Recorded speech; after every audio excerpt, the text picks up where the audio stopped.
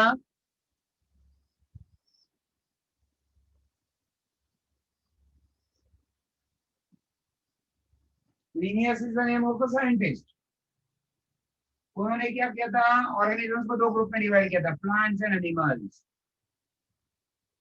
तो जो घूम सकते हैं एक जगह से दूसरी जगह वो सारे एनिमल्स, और जो एक जगह फिक्स्ड है सीडेंट्री है वो क्या हो गए प्लांट्स। थोड़े से कैरेक्टर कंसीडर करके क्लासिफिकेशन कर दिया।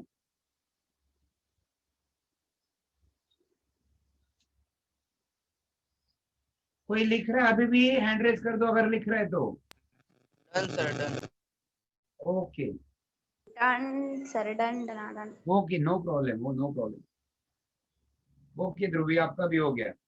चलो ये था आर्टिफिशियल।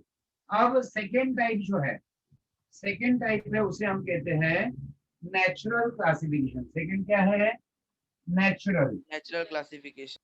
अब नेचुरल में क्या होगा, तो natural will be based on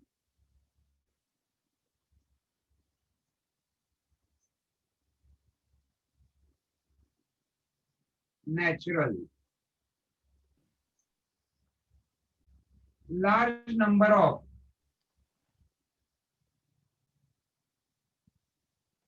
morphological characters are considered। large number of morphological characters are considered। यानी आप क्या करोगे, हर ऑर्गेनिज्म का डिटेल में स्टडी करोगे, उसके जितने भी कैरेक्टर्स का स्टडी कर सकते हो उतना करोगे, और उसका यूज करके आप क्लासिफिकेशन करोगे।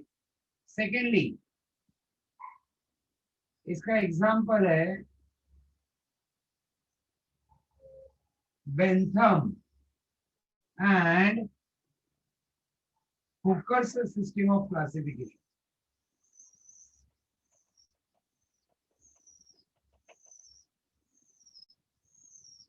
Bentham and Hooker system of classification।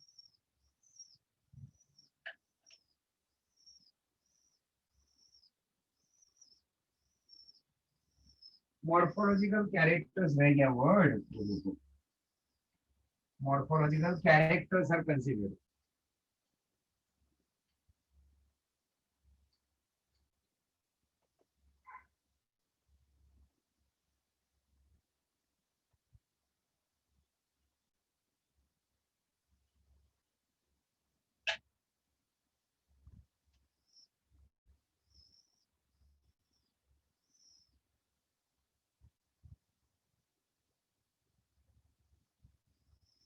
Okay sir example Bentham लीला है क्या ब्यूथन लीला है सर? बेंथम है BNTHAM बेंथम।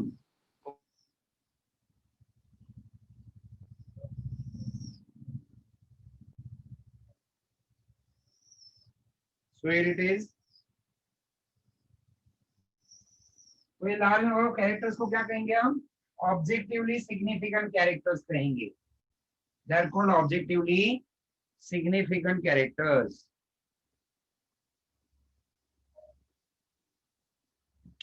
ये पैराग्राफ भी आपके सामने है। Bentham and Hooker are two scientists who classified plants into different families। ठीक है, उनके क्लासिफिकेशन को बेंथम एंड हुकर्स क्लासिफिकेशन कहते हैं। जितने भी प्लांट्स है दुनिया में, flowering plants specially 4 lakh species है फ्लावरिंग प्लांट्स की, इनको इन्होंने 210 फैमिलीज में डिस्ट्रीब्यूट किया है। फैमिलीज भी वर्ड आपको मालूम होगा, आपकी एक फैमिली तो फेमस है लेग्यूमिनोसी फैमिली, आपको मालूम होगा।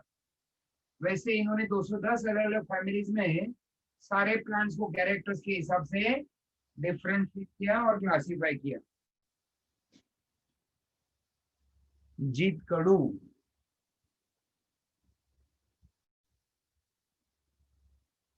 Okay done.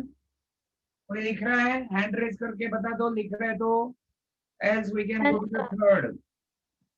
यस लिख लो। ये साक्षी लिहून टाक पटकन।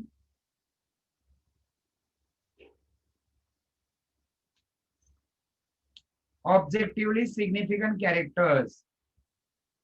ऑब्जेक्टिवली सिग्निफिकेंट कैरेक्टर्स का मतलब वो कुछ पर्टिकुलर कैरेक्टर्स उस ऑर्गेनिज्म के जो उसी में नजर आएंगे, उसके लिए वो यूनिक होंगे, उसको क्या कहेंगे हम? Objectively significant characters. और फिर तीसरा सिस्टम जो है वो है फाइलोजेनेटिक सिस्टम। तीसरा सिस्टम क्या है? Phylogenetic system. Okay, phylogenetic system में क्या होगा?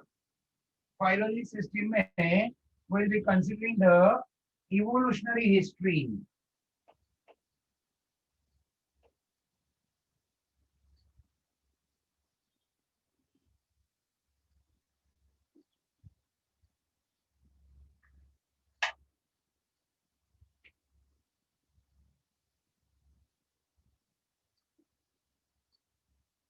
Phylogenetic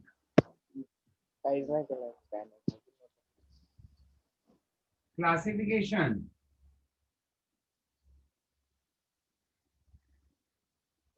based on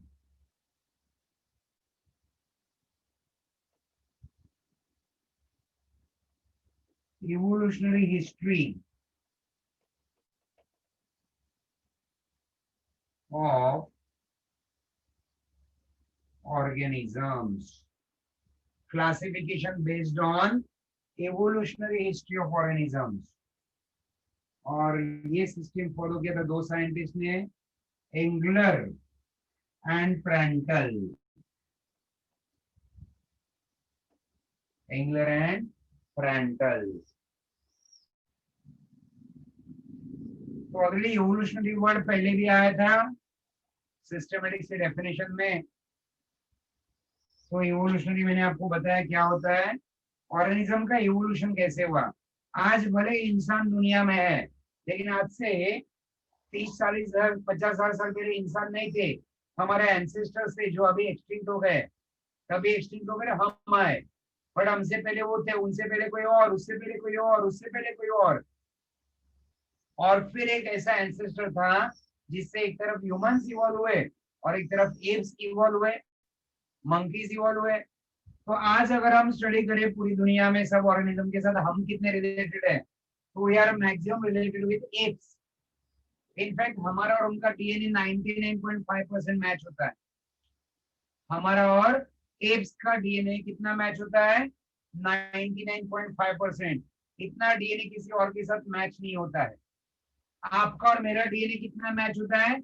99.9%। यानी दुनिया में जितने भी होमोसेपियंस से इंसान है, सबका डीएनए 99.9% मैच होता है। मतलब क्या साबित होता है कि सारे ह्यूमंस एक कॉमन एंसेस्टर से इवॉल्व हुए हैं, और ह्यूमंस और एप्स ये भी एक कॉमन एंसेस्टर से इवॉल्व हुए हैं। अब बात समझ रहे हो? We all are related to each other. ये बाकी जो भी हम देखते हैं दुनिया में, ये ऐसे रिलीजन या कास्ट या ये सब बकवास है। हमारा डीएनए मेन तो हम डीएनए की वजह से, और सबका डीएनए कैसा है? मैच होता है 99.9, इनफैक्ट इट इज 99.99% मैचिंग। थोड़ा सा डिफरेंस जो भी है इस वजह से हम एक दूसरे से थोड़े अलग है, otherwise all of us share the same kind of DNA and same kind of genes, तभी तो हम सब इंसान है। अंडरस्टूड? तो ये फाइलोजेनेटिक सिस्टम कहलाती है। फाइलोजेनेटिक सिस्टम यूज किया था क्लासिफिकेशन के लिए किसने? एंगलर और प्रेंटल ने।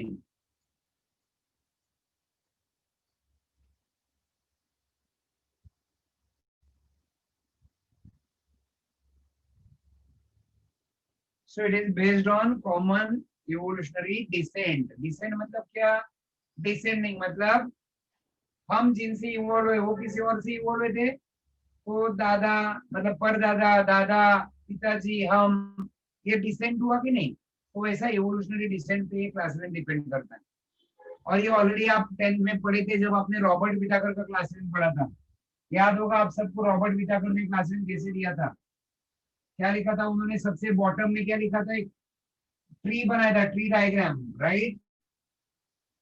बताइए मुझे, ट्री डायग्राम में क्या था? इधर क्या था, फिर इधर क्या था, फिर इधर, इधर और इधर क्या था? इधर कुछ वर्ड्स लिखे थे, याद है किसी को वर्ड्स? इधर क्या वर्ड था, इधर क्या था, इधर इधर इधर क्या वर्ड थे? एनीवन? रॉबर्ट विटाकर का 5 किंगडम क्लासिफिकेशन की बात कर रहा हूं मैं। कहाँ पे क्या लिखा था, जरा प्रॉपर वे में बताएंगे तो, या फिर आप जो बता रहे हो वो कहाँ लिख रहा है मुझे बताओ। इधर इधर के लिए कोई वर्ड याद आ रहा है क्या? No one? चलो शुरुआत मेरे से होगी। मोनेरा था, इधर क्या था, किंगडम मोनेरा, दिख रहा है ना सबको बोर्ड? इधर क्या था, इधर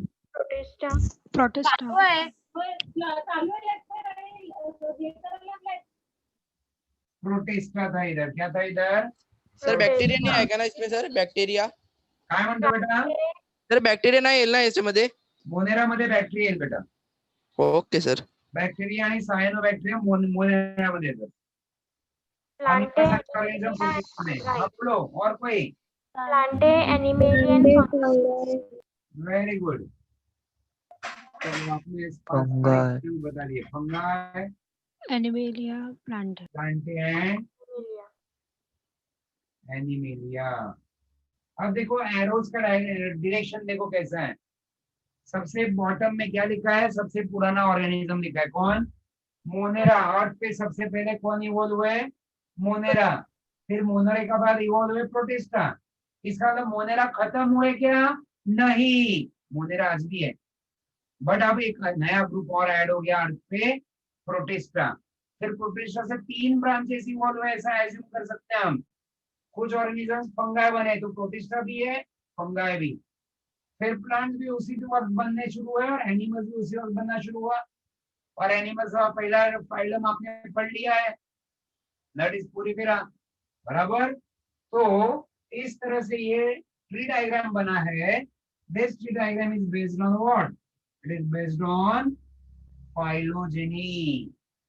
यानी कोई भी ऑर्गेनिज्म आज अर्थ पे होगा तो सबसे पहले ये थे, इन्हीं से इवॉल्व हुआ है, कोई भी ऑर्गेनिज्म हो। So these are the most oldest ancestor of organisms or life on this earth. Done? सब लोग क्लियर है? बता सकते हो मुझे, क्लियर है सबको? Yes? Yes sir. Yes Okay. Yes, sir. Thank you. Okay.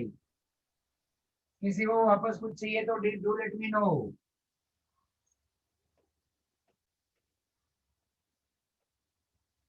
घबराने का नहीं, शर्माने का नहीं।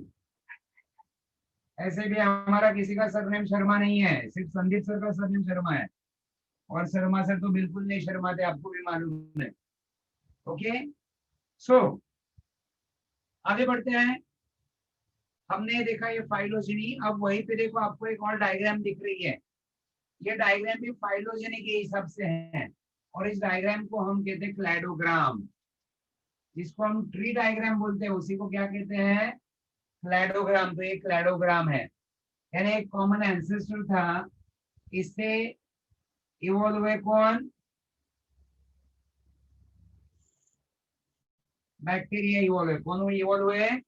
बैक्टीरिया, बैक्टीरिया बराबर। फिर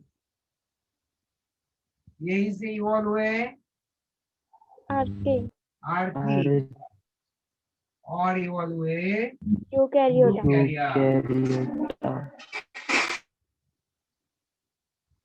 ओके, तो वैसे देखा जाए तो आर्की माने सबसे ओल्डेस्ट ऑर्गेनिजम्स है, बट इवोल्यूशनरी ये रिलेशनशिप के हिसाब से देखे तो they are more closer to eukaryotes as compare to bacteria. Bacteria काफी अलग डायरेक्शन में हो जाते हैं और ये अलग डायरेक्शन में हो जाते हैं। ओके, तो इसको कहते हैं फाइलोजेनेटिक डिसेंट। क्या कहेंगे इसको? Phylogenetic descent. और इसी को हम कहेंगे क्लैडोग्राम। वापस से वर्ड आएगा क्लैडोग्राम। ये डायग्राम हम फिर से तब देखने वाले हैं। ओके, सो let us move ahead now. अब क्लासिफिकेशन की 3 टाइप्स मैंने आपको बताया। पहला था आर्टिफिशियल, दूसरा था नेचुरल, तीसरा था फाइलोजेनेटिक। अब फाइलोजेनेटिक के अंदर भी जैसे जैसे हमारा नॉलेज बढ़ते गया, क्लासिफिकेशन का तरीका हमारा चेंज होते गया। और अब 1990 में एक साइंटिस्ट थे जिनका नाम था कार्ल बुश।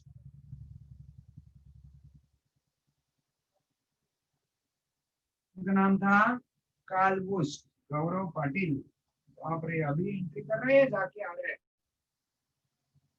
यस गौरव, आता आलास की येऊन गेला होतास? गौरव येऊन पाटील. गेलो. हा, येऊन गेलो. येऊन गेला त्याचा. परत आलास भेटायला. वेलकम बॅक बेटा. सो नेटवर्क इशू का? हो. ओके ठीक है।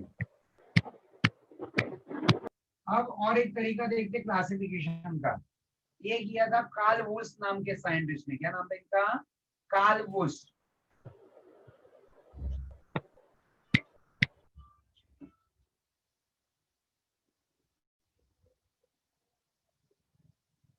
तो कार्ल वुश ने जो साइंटिफिक क्लासिफिकेशन दिया था, ये था 1990 में दिया हुआ। और इन्होंने क्लासिफिकेशन के लिए बेस माना आरआरएनए का structure. What he considered? He considered structure of ribosomal RNA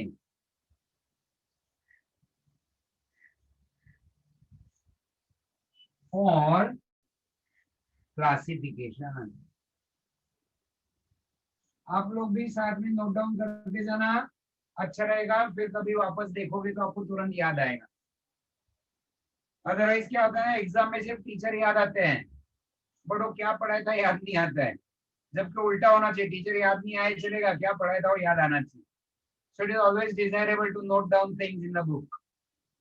jot down करते जाने का, इंपॉर्टेंट टर्म्स लिखते जाने का, तो बाद में जब भी बुक खोल के देखे तो वो सारी चीजें याद आ जाती है, राइट?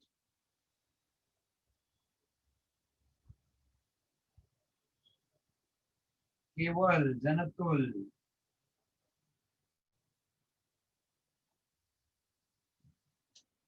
चलो। तो अब इन्होंने क्या देखा, इन्होंने जब आरआरएनए का स्टडी किया तो he found that in the entire world earth has 3 different types of organisms. Why 3 different types of organisms? Because they have different rRNA structure. है ना, ऐसा समझो ना, एक ग्रुप का आरआरएनए का स्ट्रक्चर अलग है, दूसरे का आरआरएनए अलग है और तीसरे का आरआरएनए अलग है। तो जो पहला ग्रुप है उसके अंदर उन्होंने उन सारे ऑर्गेनिज्म को शामिल किया जिनका आरआरएनए एक दूसरे से मिलता जुलता था। तो ग्रुप 1, फिर ग्रुप 2 और फिर ग्रुप 3। तो अकॉर्डिंगली उन्होंने 3 ग्रुप जो बनाए हुए ऐसे थे। एक था आर्की, दूसरा प्रोकैरिया, बैक्टीरिया कहेंगे, और तीसरा यूकैरिया। तो जितने भी ऑर्गेनिजम्स है इस ग्रुप में, उन सब का आरआरएनए एक दूसरे से मिलता जुलता है। जितने भी ऑर्गेनिज्म इस ग्रुप में है, ये बैक्टीरिया का ग्रुप है, इनमें भी सबका आरआरएनए एक दूसरे से मिलता जुलता है। और यूकैरिया में जितने भी ऑर्गेनिजम्स है उनका भी आरआरएनए एक दूसरे से मिलता जुलता है।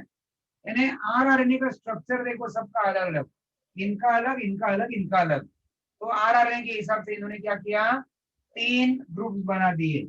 और इन 3 ग्रुप्स को हम कहते हैं 3 डोमेन्स ऑफ लाइफ। सोडा मात्रे, सानिका मात्रे, क्या बात है। तो कार्ल वुश ने जो क्लासिफिकेशन दिया है उसको हम कहते हैं 3 domains of life.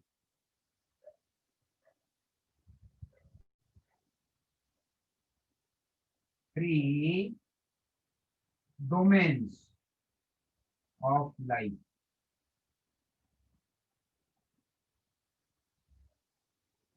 So what are the 3 domains? एक है आर्की, दूसरा है बैक्टीरिया और तीसरा है यूकैरिया। यूकैरिया। तीसरा है यूकैरिया। इनमें से इन दोनों में कौन सा सेल है प्रोकैरियोटिक सेल। यस, इनमें प्रोकैरियोटिक है। वेरी गुड, मीनिंग आप सब लोग जानते हो। और इनके सेल्स कैसे हैं? Eukaryotic cell. यस, थोड़ा सा अगर प्रोकैरियोटिक यूकैरियोटिक समझ गया इस सेल तो let me know, I will be happy to explain.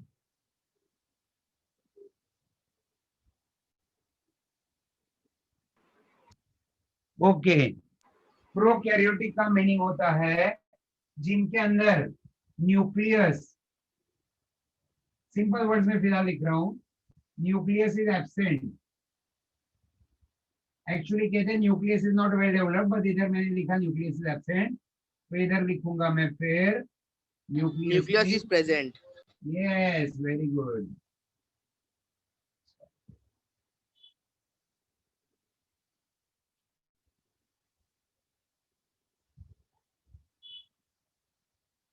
Asmi Raut.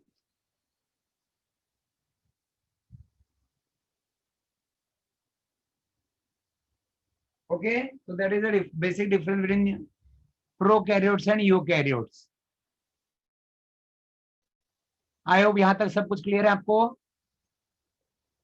Yes sir. Yes, sir. Yes, sir. Yes, sir. Yes, sir. Okay, अब अकॉर्डिंगली इनके क्लासिफिकेशन को हम कहते हैं सिक्स किंगडम क्लासिफिकेशन। आपको रॉबर्ट विटाकर का 5 किंगडम अभी देखा था ना आपने, तो ये क्या हो गया? 6 किंगडम। तो 6 किंगडम में क्या है? पहला है आर्कीबैक्टीरिया,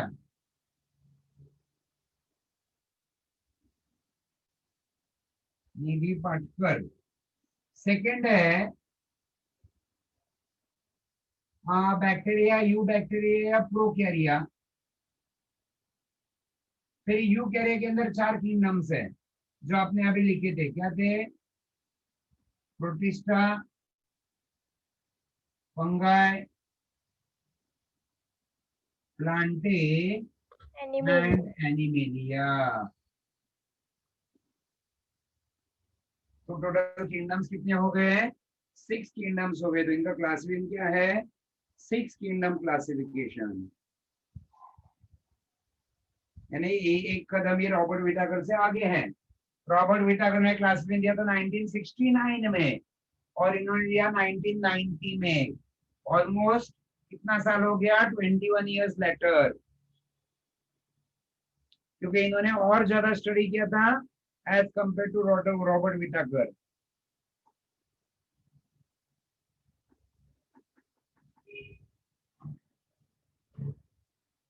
चलो, 3 डोमेन्स का जो पैराग्राफ है उसको रीड कर लेते हैं फटाफट, ताकि किसी को कुछ पूछना हो तो वहां पे पूछ सकते हैं आप।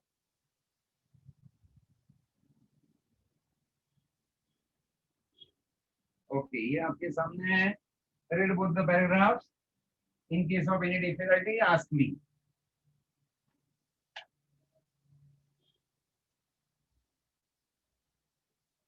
अस्मी जाऊन परत आलीस का तू? का आता जॉईन केला अस्मी?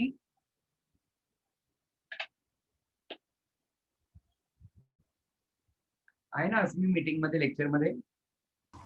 हो सर, आहे. काय झालं होतं? नेटवर्क नव्हता.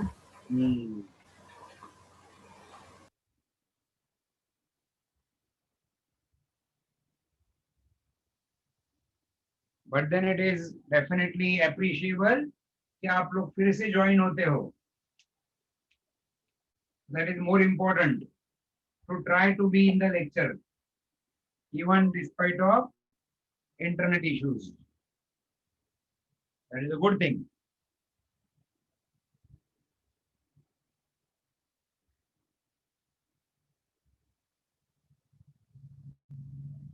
जब तक रीड कर रहे हो हैंड राइज भी करके रखना, जितने भी लोग रीड कर रहे हैं।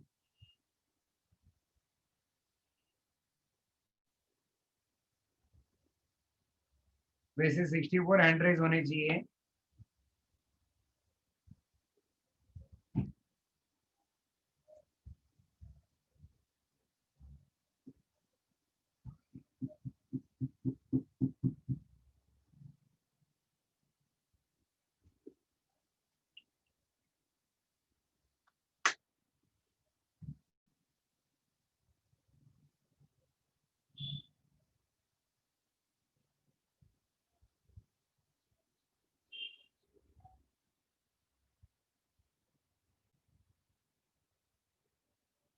क्या पता है? हर एक का आरआरएनए एकदम यूनिक है, यानी तीनों के आरआरएनए में क्या है?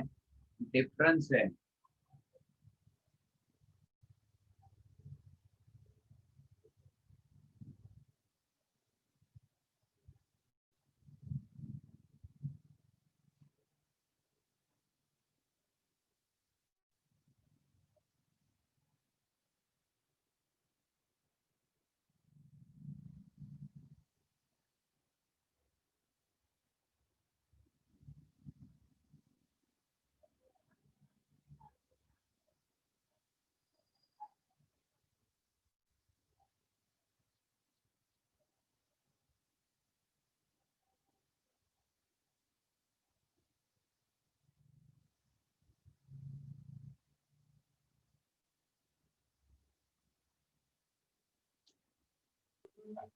सर यस, तो बॅक्टेरियाचा पॉइंट समजा ना कोणता बेटा? हा, लास्टचा लास्टचा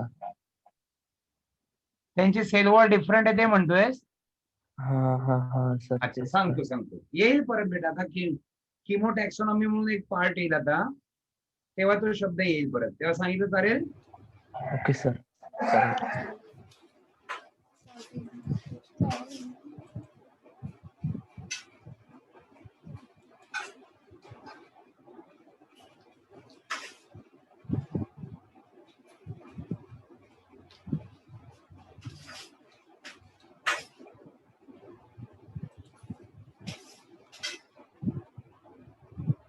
वनवाईला फोन केला होता, काल भेटला होता ना.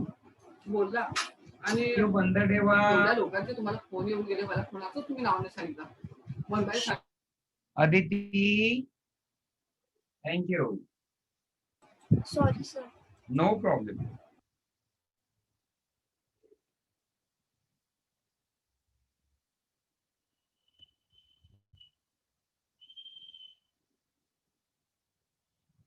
कुछ पूछना हो तो डेफिनेटली पूछ सकते हो. काफी लोगों का रीड करके हो गया है, only few are reading it yet. Sir second paragraph explain कीजिए ना. Yes, okay, no problem. अच्छा, एक क्वेश्चन आया है, domain is a unit larger than kingdom. तो देखो कैसा है, आपको जो याद है मैं बताता हूँ. आपको ये मालूम है किंगडम, किंगडम के बाद क्या आता है? फाइलम या डिवीजन, राइट? तो ये सबसे बड़ा, फिर ये उससे छोटा, फिर डिवीजन के बाद क्या आता है? क्लास आता है. अब ये किंगडम जो है इसको हमने टॉपिक माना है, और इससे भी ऊपर क्या है? डोमेन है. तो domain is a unit larger than kingdom. Domain के अंदर और ज्यादा किंगडम्स आ सकते हैं, ये इसका मतलब है. जैसे अभी मैंने यहाँ लिखा था यूकैरिया डोमेन है, बट इस डोमेन में देयर आर 4 डिफरेंट किंगडम्स. एक protista, fungi, Plantae and animalia. Okay, तो प्रोटिस्टा से ऊपर क्या है? यूकैरिया. प्लांटे से ऊपर क्या है? यूकैरिया. ये इसका मीनिंग होता है. ओके, अब रही बात सेकंड पैराग्राफ की, आपको एक्सप्लेन करना है. कोई पर्टिकुलर लाइन आपको एक्सप्लेन करनी है सेकंड पैराग्राफ में? देखो, फर्स्ट लाइन तो क्लियर है कि जो पहले दो डोमेन्स है, उन दोनों में सेल कैसा है? प्रोकैरियोटिक, और तीसरे डोमेन में यूकैरियोटिक. क्लियर है आपको ये पॉइंट? यस, क्लियर है? Yes, sir. Yes sir. Okay, thank you. फिर सेकंड पॉइंट क्या है? All the 3 domains have very unique ribosomal RNA. यानी हर एक डोमेन का अपना अपना आरएनए क्या है? आरआरएनए सेपरेट है, अलग है, स्ट्रक्चरली डिफरेंट है. अब उसमें से जो आर्की वाला डोमेन है, वो आर्की के जो मेंबर्स है, they are known for their survival in extreme conditions like high temperature, salinity, acidic conditions etcetera. मतलब क्या? आर्की, वैसे आपको आर्की का मीनिंग भी पता होना चाहिए. आर्की का मतलब होता है ओल्डेस्ट. आर्की माने क्या? ओल्डेस्ट. आपने हिस्ट्री में हड़प्पा और मोहनजोदड़ो पढ़ा है, सबने पढ़ा है ना? Yes sir. यस तो सर. उनकी जानकारी हमें दी किसने? उनकी आर्कोलॉजिकल गवर्नमेंट डिपार्टमेंट. की संस्था ने हमें दी है. और उस गवर्नमेंट के ऑर्गेनाइजेशन का नाम है आर्कियोलॉजिकल सर्वे ऑफ इंडिया। क्या नाम है उसका? Archaeological survey of India. मतलब ये क्या करते हैं? मतलब ये है कि they try to find out civilizations that are not present now but which are present in the older times। पुराने जमाने में जो सिविलाइजेशन थी उनको ढूंढने का काम करते कौन? आर्कियोलॉजिकल सर्वे ऑफ इंडिया नाम की संस्था। तो उसमें से आर्किया वर्ड क्या है? ओल्डेस्ट, मतलब पुराना। तो जो आर्कीबैक्टीरिया है या आर्की डोमेन वाले जितने भी ऑर्गेनिजम्स हैं ये अर्थ पे सबसे पहले थे। और आज अर्थ का जो एनवायरनमेंट है वैसा आज से 100-200 करोड़ साल पहले नहीं था। तब अर्थ अलग थी। अब अर्थ हमारे लायक बन गई है, बट तब अर्थ हमारे लायक नहीं थी। तब अर्थ पे क्या था? टेम्परेचर बहुत हाई हुआ करता था, समुद्र में सैलिनिटी बहुत ज्यादा हुआ करती थी, सॉल्ट ज्यादा हुआ करते थे, हीट मतलब टेम्परेचर भी ज्यादा, सैलिनिटी ज्यादा। ऐसे कंडीशन में ये बैक्टीरिया तब रहते थे, यानी वो बने हैं वैसे काइंड के एनवायरनमेंट के लिए। और आज भी वो ऐसी जगह रहते हैं। जैसे आपको बताऊं, आर्की बैक्टीरिया जो है वो कहाँ पाए जाते हैं? गर्म पानी के झरनों में पाए जाते हैं, डीप इनसाइड द ओशन पाए जाते हैं, जमीन में बहुत नीचे पाए जाते हैं, जहाँ पे बहुत ज्यादा हाई टेम्परेचर है ऐसी जगह भी पाए जाते हैं, क्योंकि वो वैसे कंडीशंस के लिए सूट है। हम रह सकते हैं ऐसी जगह? नहीं, क्योंकि हम प्रेजेंट कंडीशंस के हिसाब से सूट है। अंडरस्टूड? तो ये आर्की का मतलब वो हो गया oldest organism and they are having that ability to survive in those conditions. Understood? I hope the point is clear. और लास्ट वाला पॉइंट क्या है कि आर्की और बैक्टीरिया की सेल वॉल के स्ट्रक्चर में फर्क है। तो क्या फर्क है वो हम देखेंगे कीमोटैक्सोनॉमी में। तो ये हमने कंप्लीट किया about 3 domains of life. Any doubts, anything to be asked here? No, sir. No, sir. Okay. No, sir. Yes, thank No, you. sir. Thank you, Simple. Thank you, Idali, Asauri. Okay. Rohit, बाकी आहे काय वाचायचं बेटा? अजून की लिहून झालंय सगळं, वाचून झालंय? रोहित, ओके, झालं तुझं पण, ठीक है। सो अब हम चलते हैं नेक्स्ट पार्ट की तरफ। नेक्स्ट पार्ट जो है वो है कीमोटैक्सोनॉमी। जैसे काल उसने क्या यूज किया था क्लासिफिकेशन के लिए? आरआरएन का स्ट्रक्चर। वैसे हमारे पास और एक क्राइटेरिया है जो हम यूज कर सकते हैं क्लासिफिकेशन के लिए, वो है केमिकल कंपोजिशन ऑफ ऑर्गेनिजम्स।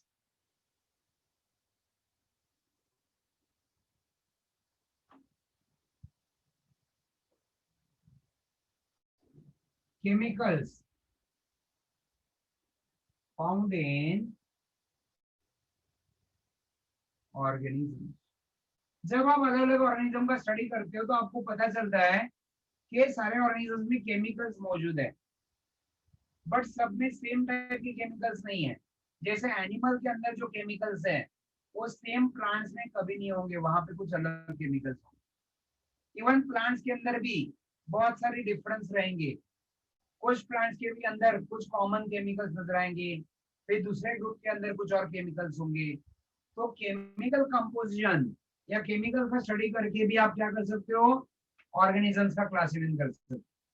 तो उसको कहते हैं chemotaxonomy. It is called as chemotaxonomy. So classification on the basis of similarity differences in certain compounds. तो अब मैं आपको 3 ऑर्गेनिजम्स का नाम बताऊंगा, इनफैक्ट 4 ऑर्गेनिजम्स का नाम दूंगा आपको, और उन चारों के अंदर एक चीज कॉमन है कि चारों में सेल वॉल मौजूद है।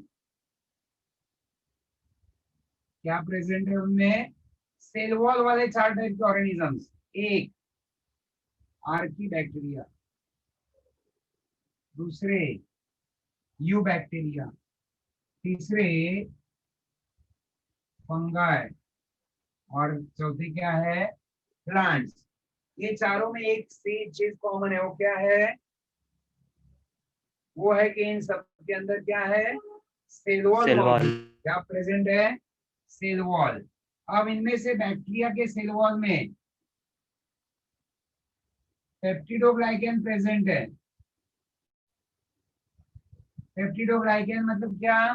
प्रोटीन और कार्बोहाइड्रेट का कॉम्बिनेशन को पेप्टिडोग्लाइकन कहेंगे। इधर अब देखो ना, ये दोनों एक ही ग्रुप के मेंबर्स है। कौन सा ग्रुप है? प्रोकैरिया। लेकिन प्रोकैरिया के अंदर भी दोनों के सेल वॉल में फर्क है। इनके सेल वॉल में पेप्टिडोग्लाइकन नहीं है। पेप्टिडोग्लाइकन एक ही वर्ड है, पेप्टिडोग्लाइकन एब्सेंट। मतलब प्रोकैरिया के अंदर दो ग्रुप्स हो गए। फिर फंगाई के सेल वॉल में क्या प्रेजेंट है? काइटिन नाम का कार्बोहाइड्रेट प्रेजेंट है। क्या प्रेजेंट है? काइटिन। और प्लांट्स के सेल वॉल में क्या मौजूद है? Cellulose is present. What is present? Cellulose is present. Okay, तो आप देख सकते हो कि चार अलग अलग ग्रुप्स है। इस आधार पे उनके सेल वॉल में कौन सा केमिकल प्रेजेंट है, उस आधार पे। तो इसे कहते हैं chemotaxonomy. Okay, I hope it is clear to everyone. Yes, sir. Chemotaxonomy किसी को नहीं समझा हो तो रेज हैंड करो, पूछो। सर ते फंगाय मधलं ते काय म्हणतो कल्पक? परत सांग बेटा। फंगाय सर ते फंगाय मध्ये जे प्रेझेंट आहे ते त्याचा अर्थ नाही का? काइटिन, काइटिन बेटा, काइटिन नावाचं एक केमिकल आहे।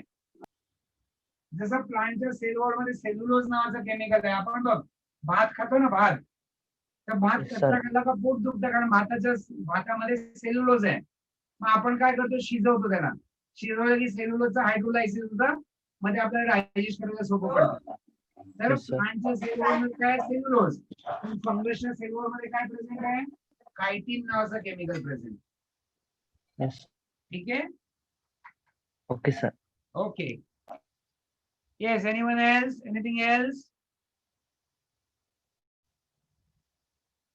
कुछ नहीं?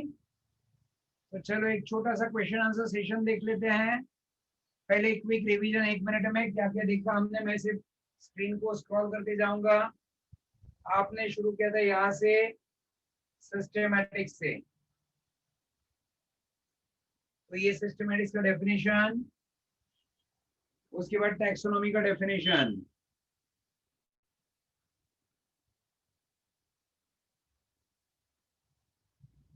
देख लिया सबने।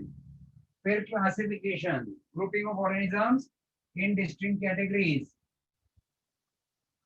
on the basis of a well established plan, on the basis of similarities and dissimilarities. फिर क्लासिफिकेशन के 3 तरीके। आर्टिफिशियल एक तरीका था जिधर हम थोड़े से कैरेक्टर्स स्टडी करते हैं, और इवोल्यूशन का भी वहां पे हम कोई कैरेक्टर इवोल्यूशन के हिसाब से स्टडी नहीं करते हैं। लिनियस का सिस्टम, आर्टिफिशियल सिस्टम। फिर नेचुरल सिस्टम, एक इस आधार पे हैं, ऑब्जेक्टिवली सिग्निफिकेंट कैरेक्टर्स के आधार पे हैं, बेंथम एंड ओकर का सिस्टम। और तीसरा देखा phylogenetic, it is based on common evolutionary descent या इवोल्यूशनरी रिलेशन बोल सकते हैं। फिर इसके बाद देखा हमने 3 डोमेन्स ऑफ लाइफ, अभी जस्ट देखा आपने 10 मिनट पहले। ओके, और 3 डोमेन्स क्या है? Archie, bacteria and यूकैरिया। ABE हम नॉर्मली ABC बोलते हैं, यहाँ पे हम क्या याद रखेंगे? ABE मतलब आप समझ गए ना, अबे दोस्त को बुलाने का अबे हो गया 3 डोमेन्स ऑफ लाइफ। और ये तीनों डोमेन्स में क्या यूनिक है? उनका राइबोसोमल RNA, rRNA। सबको पता है ना, rRNA के अलावा और 2 टाइप्स के RNA क्या है? tRNA, mRNA, tRNA. Very good. चलो सर भी आ गए। फिर हमने देखा ये कीमोटैक्सोनॉमी। तो चलो एक क्विक अभी ये शेयरिंग में बंद करता हूँ। वैसे शेयरिंग इज केयरिंग ऐसा बोलते हैं, बट अभी हमें थोड़ा सा देखना है हमारे स्टडी के लिए रिवीजन। ओ माय गॉड, कौन आए? लिंक के साथ कोई ज्वाइन करने की कोशिश कर। नोटबुक सबका बंद रहेगा, और हैंड रेज का ऑप्शन आप यूज करोगे, ठीक है? जिसका भी हैंड रेज पहले होगा उससे मैं क्वेश्चन पूछूंगा। Fair enough. राठौड़ सर एक 2 मिनट है सर। हैंड रेज कर देना। हाँ सर एक अच्छा तुम्हें लिंक नहीं ज्वाइन जरूरत का। Okay okay Hiren sir rename कर देंगे तो अच्छा रहेगा। चलो students question number 1 hand raise करने के लिए रेडी रहना। Question number 1 3 domains of life क्या है? ओके दीक्षित ने पहला हैंड रेज किया। ओके दीक्षित बोलो क्विक क्विक। अर्किया बॅक्टेरिया युकेर्स ते काय होतं? काय होतं मला युकॅरियोटिक सेल तेच सर. ओके ठीक है ठीक है ठीक है। चलो कल्पक रिपीट कर Kalpak. Archaea, bacteria and Eukaryota. Very good very good. Okay अब हँड नीचे कर लेना अपना। कल्पक हात खाली कर बेटा। आणि आता ज्यांनी आन्सर दिले ते परत बोलणार नाहीत त्यांनी हँड रेज नाही करायचा। एक बार आंसर दिया आप दूसरे को मौका देंगे। अगला क्वेश्चन सिस्टमैटिक्स का डेफिनेशन कौन बताएगा? ओके हिताली ने हैंड रेज सबसे फास्ट किया। बोलो हिताली। Systematics is the study of kinds and diversity of organisms and their comparative and evolutionary relationship. Very good Hitali very good very good. चलो okay next who use the word. Hitali हाथ खाली कर। Who use the word taxonomy for the first time? Shreya very good Shreya बोल। APD Candle. APD Candolle. Candle. Okay कुठचे राहणारे होते श्रेया हे? Swiss botanist. Swiss botanist. Okay okay ठीक है आता हाथ खाली करून घ्या तुमचा। लास्ट क्वेश्चन आज के लिए रेडी हो? अब जिन्होंने हाथ नहीं रेज किया था उनको हैंड रेज करना है ठीक है। लास्ट क्वेश्चन है कीमोटैक्सोनॉमी में क्या एग्जैक्टली देखा जाता है?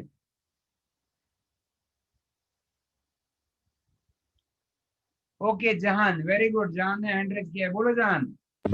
Compounds present among the organisms. Okay चलो ओके जहान you can lower your hand. Thank you so much very good. अब मुझे कोई बताएगा कीमोटैक्सोनॉमी का एक एग्जांपल क्विकली। यस साक्षी बोल। साक्षी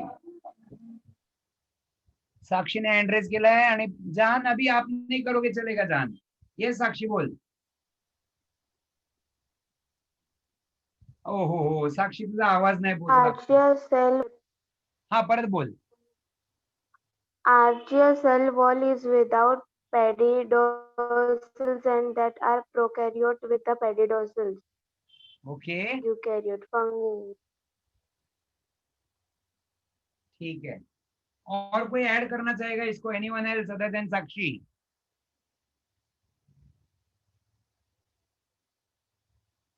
जल्दी जल्दी जल्दी टाइम हो गया है। ओ माय गॉड 3 मिनट ज्यादा हो गए। चलो ठीक है ओके। और ऐड करने के लिए मैं पूछ रहा था वो ये था कि प्लांट्स में और फंगाई में भी सेल वॉल होती है बट उनके अंदर केमिकल्स अलग होते हैं राइट। एक में काइटिन होता है और एक में सेलुलोज होता है। So that's it from my side for today. Thank you so much. Bye, sir. Thank you, bye sir. Bye. Sir thank you sir. In the chat lecture समझ में आया हो तो चैट में डाल दो मेरे लिए। पुट टू द को होस्ट।